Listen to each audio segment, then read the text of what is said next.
स्वागत है आप सभी का नए लेक्चर के अंदर। आज के इस लेक्चर में हम बात करने वाले हैं डॉम मैनिपुलेशन के बारे में। डॉम का मतलब होता है डॉक्यूमेंट ऑब्जेक्ट मॉडल। सुनने में मुझे पता है अजीब लग रहा है, तो चिंता मत कीजिए, मैं जब कोडिंग वाले पार्ट में आऊंगा तब मैं आपको अच्छे से समझा लूंगा। लेकिन कुछ थियरी जाननी है डॉम के बारे में, ताकि जब हम शुरू करें तो चीजें अच्छे से हों। तो शुरू करने से पहले चलिए समझते हैं ये डॉम होता क्या है, इसकी जरूरत क्यों पड़ी और हमें सीख क्यों रहे। ठीक है, तो देखो अभी तक हमने क्या किया, जब हमको एक वेबसाइट बनानी थी तो हम HTML का यूज करके उस एक वेब पेज का मार्कअप या यूं कहें स्केलेटन बना के रेडी कर देते थे, ताकि हमें पता चल जाए कि पूरी की पूरी वेबसाइट का स्ट्रक्चर क्या होने वाला है और डेटा कौन से आने वाले हैं। मतलब हमें घर की 4 दीवार बन के रेडी कर देते हैं। अब जब घर की 4 दीवार बन जाती है तो जो नेक्स्ट कंसेप्ट हमें करना होता है, घर को हमें ब्यूटीफुल मतलब खूबसूरत बनाना होता है। तो उस केस में हम क्या करते हैं, हम अलग अलग CSS प्रॉपर्टीज को अप्लाई करते हैं। हम कलर लगाते हैं, बैकग्राउंड कलर लगाते हैं, इमेजेस लगाते हैं और बहुत तरीके की चीजों को करते हैं, ताकि जो हमारा वेब पेज है वो बहुत ज्यादा सुंदर बन सके। तो हमने मार्कअप बना लिया, मतलब स्केलेटन बना लिया, हमने उसको डिजाइन खूबसूरती और CSS दे दिया। अब ये तो काम हो गया। अब अगर आपको हमारे पुराने लेक्चर्स याद हो तो वहां पे ये कहा गया था कि जावास्क्रिप्ट का आविष्कार इसलिए किया गया था कि वो वेब पेज को फंक्शनैलिटी दे सके। फंक्शनैलिटी मतलब कुछ क्लिक करने पे कुछ हो, जैसे कि आप क्राउजल देख पाते हैं, हैमबर्गर मेन्यू देख पाते हैं, तो ये सब जावास्क्रिप्ट की देन है। तो ये सब जो फंक्शनैलिटी है, जो उससे ताकत मिल रही है किसी बटन पे क्लिक करके एक्सपैंड होने की, बटन पे क्लिक करके स्क्वीज होने की, ये जो उसे ताकत मिल रही है ये जावास्क्रिप्ट देता है। ये बात हमने समझी थी। लेकिन तब एक मन में सवाल आया था कि हाँ चलो मैं इसे समझ तो लूंगा, लेकिन इसे अप्लाई कैसे करूंगा। ठीक है, ये एक सबसे पहला सवाल। फिर हमने अपनी जावास्क्रिप्ट की जर्नी शुरू की। जैसे ही हमने जावास्क्रिप्ट की जर्नी शुरू की, हमने बात किया कि वेरिएबल को डिक्लेयर कैसे करना है, वेरिएबल के अंदर वैल्यू कौन सी होती है, दी कैसे जाती है, इन सभी चीजों के बारे में हमने बात किया। इसके बाद हमने बात किया कि ऑपरेटर्स कितने होते हैं, डेटा टाइप्स हमने देखा, कंडीशंस देखा, हमने फॉर लूप देखा, लूप्स की सारी चीजें देखी, कंडीशंस की सारी चीजें देखी, फिर हमने एरे देखा, हमने ऑब्जेक्ट देखा। तो हमने ऑलमोस्ट आधा बेसिक्स, जिसे हम वनीला जावास्क्रिप्ट कहते हैं, हम उसे तो समझ गए। लेकिन जो भी एक कड़ी मिस हो रही थी वो ये कड़ी थी कि हम जावास्क्रिप्ट को HTML के साथ लगाएं कैसे, पहला सवाल। और दूसरा सवाल, लगाते वक्त ये काम कैसे करता है, ये हमें समझ बिल्कुल नहीं आ रहा था। तो इस प्रॉब्लम को सॉल्व करता है डॉम, डॉक्यूमेंट ऑब्जेक्ट मॉडल। ठीक है, डॉम एक ऐसी ताकत प्रदान करता है पूरे के पूरे वेब पेज को, जिससे आप जावास्क्रिप्ट को लिखेंगे, आपके HTML को टारगेट करेंगे और उसे मैनिपुलेट करेंगे। ठीक है, अब ये टारगेट कैसे करेंगे, मैनिपुलेट कैसे करेंगे, वो समझने से पहले ये समझते हैं कि डॉक्यूमेंट ऑब्जेक्ट मॉडल जो है वो होता क्या है। ठीक है, तो इसके लिए चलिए लिखते हैं थोड़ा सा कोड और विजुअलाइज करते हैं कि चीजें काम कैसे करती हैं। जब आप एक बार विजुअलाइज करके समझ जाएंगे तो मैं आपको ये बात बताने में बहुत ही सक्षम रहूंगा कि चीजों को अप्लाई कैसे करना है। ठीक है, तो अब सीधा चलते हैं कोड पार्ट पे और मैं आपको विजुअलाइज करके चीजों को दिखाता हूं। तो हम आ जाते हैं VS कोड पे। VS कोड आने से पहले मैं आपको एक वेबसाइट दिखा देता हूं। देखो अभी आप एक वेबसाइट देख पा रहे होंगे। वेबसाइट में अगर आप ध्यान से देखो तो यहाँ पे कुछ कोड लिखा हुआ है। यहाँ पे H1 लिखा हुआ है, फिर पैराग्राफ लिखा हुआ है, फिर दूसरा पैराग्राफ है, फिर हमारे पास ऑर्डर्ड लिस्ट है, अनऑर्डर्ड लिस्ट है, उसके अंदर लिस्ट आइटम्स है हमारे पास, फिर से एक पैराग्राफ है और फिर से एक H1। ठीक है, और यहाँ पे हमने CSS लिखा है। तो मैं अभी के लिए एक CSS को निकाल देता हूँ। ठीक है, CSS को मैं अगर निकाल देता हूँ और सिंपल कर देता हूँ तो आप एक चीज नोटिस कर पा रहे होंगे। अब ये जो बाजू में स्ट्रक्चर बना है, ये जो हमारा पूरा का पूरा डॉक्यूमेंट बना है, यहाँ पे देखिए पूरा का पूरा एक ट्री लाइक स्ट्रक्चर बन गया। ठीक है, ट्री लाइक स्ट्रक्चर मतलब पूरा का पूरा वेब पेज एक ट्री की तरह बन जाता है।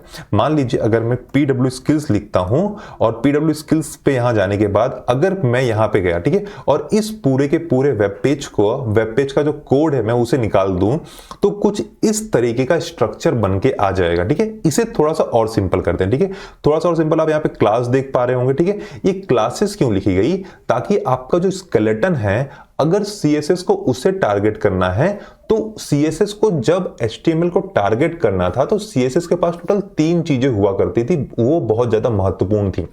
कौन सी 3 चीजें, या तो डायरेक्ट टैग को सेलेक्ट कर ले, मतलब किसी टैग को पकड़े, जैसे H1 को पकड़े, P को पकड़े और लिस्ट को पकड़े और उसे कुछ डिजाइन दे दे। दूसरा क्या तरीका था, हम क्लासेस बनाते थे, ठीक है, हम सभी के सभी HTML को क्लासेस देते थे और क्लासेस देने के बाद क्लासेस के अंदर हम डिजाइन देते थे। दूसरा तरीका ये था। तीसरा तरीका था आईडी का, ठीक है, HTML एलिमेंट्स के अंदर हम आईडी देते थे और CSS के अंदर वो आईडी देके उसे हम डिजाइन देते थे। तो ये हमने काम किया है। तो कुछ इसी तरह डॉम मैनिपुलेशन भी होता है, ठीक है। तो ये वाली बात आपको समझ में आई होगी। अब हम जो नॉर्मल इंसान जो कोड लिखते हैं हम उसे समझ लेते हैं, ठीक है। तो यूजली हम एक HTML लिखते हैं। HTML के अंदर हमारे पास हेड होता है और दूसरा होता है हमारे पास बॉडी, ठीक है। हेड के अंदर एक बहुत ही इंपॉर्टेंट टैग होता है टाइटल। मैं यहाँ पे मान लीजिए अभी तो कुछ लिखते नहीं क्योंकि आपको सब समझाना है मुझे, ठीक है। अब थोड़ा सा और आगे आते हैं और जैसे ही मैं यहाँ बॉडी में आता हूँ, मैं यहाँ पे करता हूँ H1, ठीक है। बाहर जाके एक पैराग्राफ बनाता हूँ। ये दो चीज मैंने कर ली। अब इस पैराग्राफ के बाद मान लीजिए मैं यहाँ पे एक और पैराग्राफ बना लेता हूँ और एक और H6 बना लेता हूँ, ठीक है। मान लीजिए मैंने कुछ भी बना लिया है, कुछ भी हमारा वेब पेज जो मैंने बना लिया है। तो अब मैं इसे कॉपी कर लूंगा, ठीक है। कॉपी करने के बाद हम कहां जाएंगे, कॉपी करने के बाद हम यहां पे जाएंगे और मैं यहां पे उसको पूरा का पूरा पेस्ट कर दूंगा, ठीक है। अब जैसे ही मैंने मेरा सिंपल कोड पेस्ट कर दिया, हम एक चीज ये देख पा रहे हैं कि एक HTML का मतलब एक मेन HTML बन गया, ठीक है। अब अगर मैं यहां पे आ जाता हूं, ठीक है, हमारे कोड पे मैं दोबारा आ जाता हूं और कोड पे जैसे ही मैं आ रहा हूं, मैं ये देख पा रहा हूं कि मेरे पास यहां पे एक HTML टैग है, इसके अंदर एक मेरे पास हेड है। तो ये पूरा का पूरा एक डॉक्यूमेंट है, ठीक है। ये पूरा का पूरा एक डॉक्यूमेंट है मेरे पास, ऊपर से लेके नीचे तक पूरा का पूरा एक ये मेरा डॉक्यूमेंट है, ठीक है। तो उसी तरह ये देखिए, ये पूरा का पूरा हमारा एक डॉक्यूमेंट बन जाता है और ये पूरा का पूरा डॉक्यूमेंट एक ट्री लाइक स्ट्रक्चर लेकर आता है, ठीक है। ये PW स्किल्स के लिए भी सच है, ये गूगल के लिए भी सच है। मतलब जितनी भी वेबसाइट ब्रह्मांड में अवेलेबल हैं, उन सभी वेबसाइट का कहीं ना कहीं ऐसा ट्री लाइक स्ट्रक्चर बनता है। खाली इतना सा डिफरेंस होगा कि ट्री लाइक स्ट्रक्चर जो होगा वो बहुत ज्यादा बड़ा होगा, इतना छोटा नहीं होता। आपको ही पता है, अगर आप कोई PW स्किल्स की वेबसाइट बनानी है तो आप इतने कोड में तो नहीं बना सकते, ठीक है। तो based on your number of lines of code ये उतना बड़ा स्ट्रक्चर बन जाता है, ठीक है। अब अगर CSS की बात करें तो जब हमको इस HTML की किसी भी चीज को टारगेट करना होता था, तब हम क्या करते थे, हम हेड के अंदर टाइटल होता था। अब अगर मान लीजिए मुझे बॉडी के अंदर अगर H1 को टारगेट करना है या बॉडी के अंदर मुझे पैराग्राफ को टारगेट करना है, मतलब किसी भी चीज को टारगेट करना है, तो मेरे पास तीन तरीके हुआ करते थे। मैं CSS के अंदर या तो डायरेक्ट एलिमेंट को टारगेट कर दूं, सीधा सीधा एलिमेंट का नाम लिखूं और टारगेट कर दूं। दूसरा तरीका था मैं क्लास को पकड़ूं और तीसरा तरीका था मैं उसके अंदर आईडी दे दूं। यही सेम चीज हम करते हैं जावास्क्रिप्ट के अंदर। मैं कोड लिख के आकर नेक्स्ट लेक्चर में समझाऊंगा कि हम टारगेट कैसे करते हैं। तो यही सेम तरीका है जावास्क्रिप्ट का भी टारगेट करने का। वो क्या करता है, जावास्क्रिप्ट भी हमें पहले बताना होता है कि मान लीजिए मैंने अगर इसके अंदर एक बटन टैग बना दिया होता, ठीक है, तो मैंने यहाँ पे एक बटन टैग बनाया होता CSS के अंदर नहीं, HTML के अंदर मान लीजिए मैंने एक बटन टैग बना दिया होता, ठीक है। यहाँ पे नहीं बनाना मुझे, ठीक है, मुझे बनाना है यहाँ पे मैंने मेरा बटन टैग अगर बना देता, ठीक है, तो आप देख रहे हो एक बटन टैग बन गया, ठीक है। अब यहाँ पे थोड़ा डालने में गलती होगी, उसे जाने दीजिए, बाद में हम देख लेंगे उस चीज को। और मैंने यहाँ पे जो बटन टैग बनाया, ठीक है, इसे क्लोज भी कर देते हैं, ठीक है, तब ये सही हो गया, ठीक है। मैंने क्लोज नहीं किया था इसलिए वो H1 के H6 के अंदर चला जा रहा था, ठीक है, मतलब बटन पहले आ रहा था उसके अंदर H6 चला जा रहा था, जो कि गलत था, ठीक है। तो मैंने बटन शुरू किया और बटन मैंने क्लोज कर दिया, तो ये बटन टैग बन गया। अब अगर इस बटन को मैं क्लास दूंगा या तो मैं आईडी दूंगा, ठीक है, ऐसा कुछ देते हैं हम हमेशा यूजली, कोई ना कोई क्लास या कोई ना कोई आईडी या सिंपल बटन। तो जावास्क्रिप्ट के अंदर भी हम इस बटन को टारगेट करते हैं, ठीक है। इसे टारगेट करने के लिए बहुत सारे तरीके, जैसे document dot gate element by ID, document dot gate element by class, ठीक है, डॉक्यूमेंट डॉट क्वेरी सेलेक्टर, वो चीजें मैं आपको सिखा दूंगा, उसकी चिंता मत कीजिए, ठीक है। तो डॉक्यूमेंट को, ये हमारा डॉक्यूमेंट है, इसको सेलेक्ट करने के लिए मैं लिखूंगा डॉक्यूमेंट डॉट गेट एलिमेंट, ठीक है। ये जितनी भी चीजें वो एलिमेंट है हमारी, तो मैं एलिमेंट लिखूंगा। फिर उस एलिमेंट को मैं सेलेक्ट कैसे कर रहा हूं, क्लास से, आईडी से, टैग से, तो वो लिखा रहता है, वो मैं कोड में समझाऊंगा। तो आपको ये समझ में है कि डॉक्यूमेंट होता क्या है। तो पूरा का पूरा जो वेब पेज है वो एक डॉक्यूमेंट ट्री लाइक स्ट्रक्चर होता है, कुछ इस तरह, ठीक है।